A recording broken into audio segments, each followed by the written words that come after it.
প্রধানমন্ত্রী তারেক রহমান দেশের বিনিয়োগ পরিবেশ এবং শিল্প খাতের বর্তমান চ্যালেঞ্জ নিয়ে শীর্ষ ব্যবসায়ী নেতাদের সঙ্গে প্রথম আনুষ্ঠানিক বৈঠক করেছেন।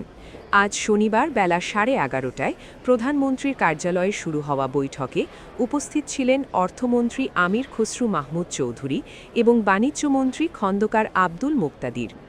এই বৈঠকের মাধ্যমে আনুষ্ঠানিকভাবে যাত্রা শুরু করেছে বেসরকারি খাত উপদেষ্টা পরিষদ।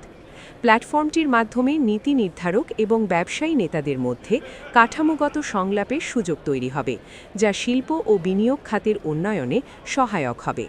প্রধানমন্ত্রীর সভাপতিত্বে গঠিত এই পরিষদে অর্থমন্ত্রী ও বাণিজ্যমন্ত্রীর পাশাপাশি বস্ত্র, ওষুধ, ফুটওয়্যার, অটোমোবাইল এবং ভোগ্যপণ্য খাতের 9 জন বিশিষ্ট উদ্যোক্তা সদস্য হিসেবে রয়েছেন।